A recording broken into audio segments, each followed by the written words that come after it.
We know how beautiful Philippines is, and when it comes to nature, landscapes, scenery, and if we'll talk about tourist destinations, we have a good number of islands, beaches, waterfalls, dive spots, and a lot more. But there would be places that would stand out, and through the years of traveling the country, I now have my top 10 tourist spots or destinations in the Philippines. Number 10 on my list is Dumaguete. Dumaguete is a gateway for neighboring provinces of Cebu, Siquijor, and Negros Occidental. Notable tourist spots in Dumaguete would be Apo Island, which is a small island just southeast of mainland Dumaguete, where you'll have a sure encounter with pawikans or sea turtles. Dumaguete also has the Twin Lakes, lots of accessible waterfalls. Then you have the Manjuyot sandbar. Dumaguete also has that chill or hayahay vibe, which is good for people who want to have a quick escape from the stressful life in the big city. Number 9 is Bohol. Bohol should be higher on the list, but the reason why I put Bohol on number 9 is I haven't explored much of the province yet, and I was able only to experience its day tour, which is actually one of the better day tours you can try in the country. So you can visit centuries old churches, the man made forest, tarsier sanctuaries, the floating resto. You can also interact with huge phytons. You have white sand beaches. And last but not the least is the world-renowned Chocolate Hills. Number 8 is Baguio. The temperature alone in Baguio deserves a spot. We all know how hot it can be in most parts of the country, and being in Baguio just changes it, as the temperature can go as low as 10 degrees or maybe lower during the months of December to February. You get to wear those jackets and a sweater you can't wear before, and just enjoy the cold temperature everywhere you go in the city of Baguio. And while the cold weather is the main attraction, there are lots of things to do and visit in Baguio, like Burnham Park, Baguio Bell Church, Wright Park, Mines View Park, Session Road, and a long list of things to do and visit in this amazing city in the mountains. Number 7, Gigantes Islands or Isla de Gigantes.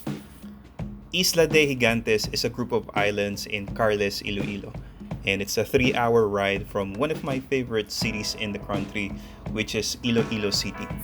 The port of Carles is seafood heaven, as they sell a good number of seafoods, fresh and dried. But mainly tourists go to Carles for the island hopping in Isla de Gigantes. There are 5 main islands included on the tour, and each are amazingly different and beautiful. It includes the famous island and spot usually seen from people who have been to Isla Gigantes, which is the Kabugay Gamay Island. Another draw here is the food, as usually served here are freshly harvested scallops that's included on the tourist meal. Number 6 is Calaguas Island. This one I think is still underrated. It has one of the best beaches in the country. The sand is comparable to that of Boracay's. Then you have hills on islands that are hike friendly for the young and old. Amazing view awaits once you're on top of the hill.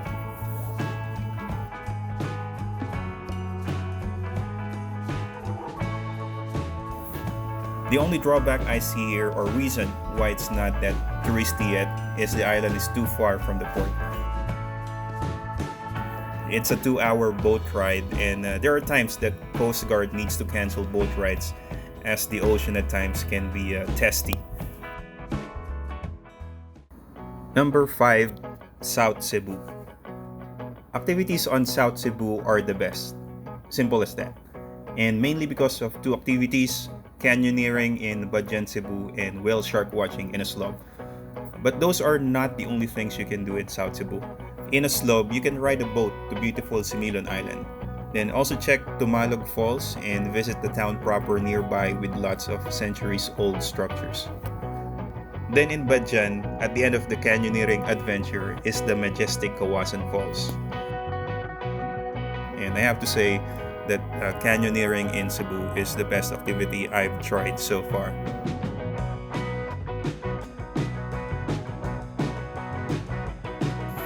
Number 4, Boracay, the most famous tourist destination in the Philippines, and for a lot of good reasons.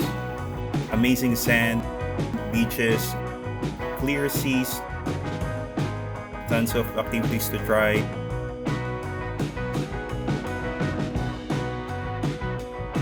Nice hotels, wide range of restos and food to try, the nightlife, here's life, and the Boracay sunset, which never gets old. Just one of the best things you can see almost every day that you'll be in there.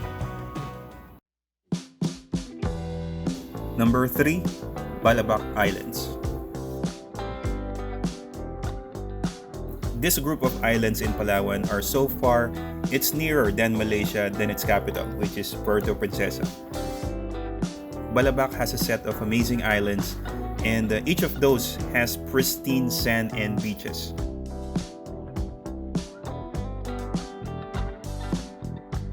The islands are 30 minutes to 2 hours apart from each other by a boat ride. And everywhere you look, it's just clear blue or turquoise blue waters.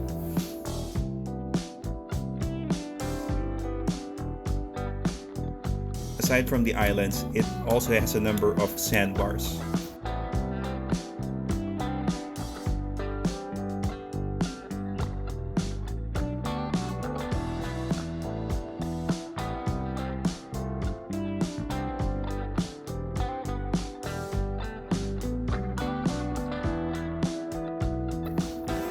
Its main attraction is Onuk Island, and unfortunately when I went to Balabac Islands, it was on renovation. So yeah, there should be a next time for it.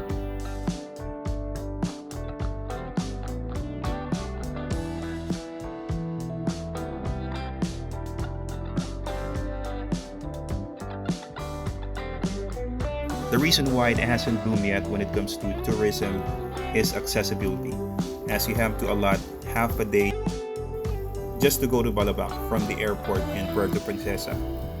And the other reason is it's also known for saltwater crocodiles.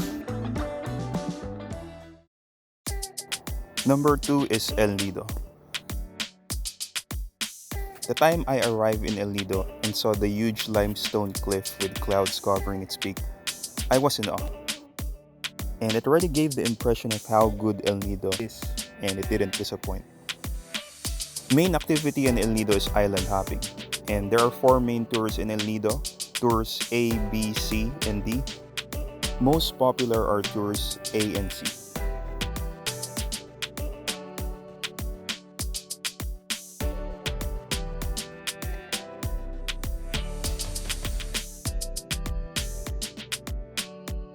I like Tour A more because you have there the small and big lagoon. You'll just be amazed how the water looks like in those 2 lagoons. Add the huge surrounding cliffs and rock formations, which makes it better.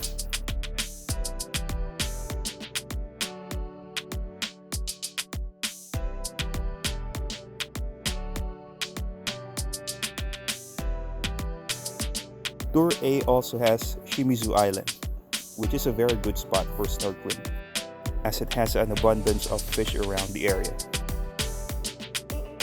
El Nido has so much to offer. You can visit nice beaches with activities in Las Cabanas and Leo Beach. You can also stroll on a scooter and visit Nakpan Beach, which is a super long and wide beach, perfect for tourists who want a scenic, quiet place to hang around and have a few beers. Along the way to Nakpan, you can also do a 30-minute trek to Nagkalit-Kalit Falls. And here we are, top of my list and favorite destination in the Philippines. Number 1 is Coron. So for a small island, I did not expect how good the restos are in Coron. It also has a good number of accommodations that will suit anyone's budget and preference. Like in Nido, the main tourist attraction is island hopping. And the usual tour people take is the ultimate island tour where you'll get to visit Kayangan Lake, dubbed as the cleanest lake in the Philippines.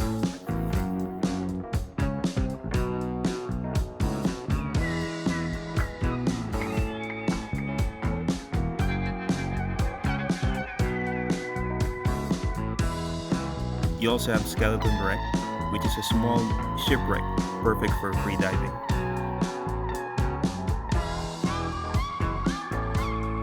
Aside from the island tours, you can also climb Mount Capias and get a great view of Coron town and island from top. Then go straight and take a dip into Makinit Hot Spring, which is perfect after the climb as it will totally relax your body. If you like history, from Coron you can also visit Culion Island.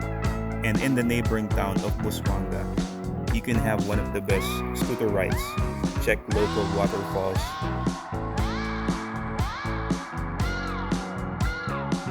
and at the far end, interact with animals in Kalawit Safari. Although not the most popular tour in Coron, Reefs and Wrecks tours in my opinion is the best tour in Coron. If you want a not so busy tour, this one's for you. This only has 3 spots to visit and I enjoyed every one of them. A bigger shipwreck to check,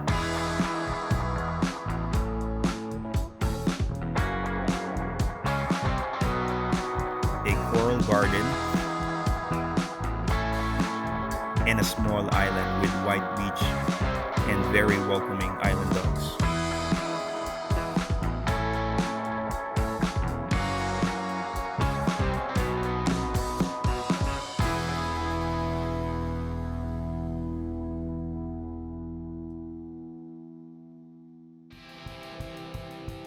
There are lots of other good spots to visit in Coron, and my 5 days of stay there wasn't enough to check even half of what it can offer, and can't wait to save money and go explore Coron. So those are my top 10 tourist spots and destinations in the Philippines. I've only visited 24 provinces so far, and surely this list will change as there are lots of unique and amazing places to visit and experience in our country. So let's just keep traveling, appreciate and enjoy our country, but make sure to respect the locals and our nature.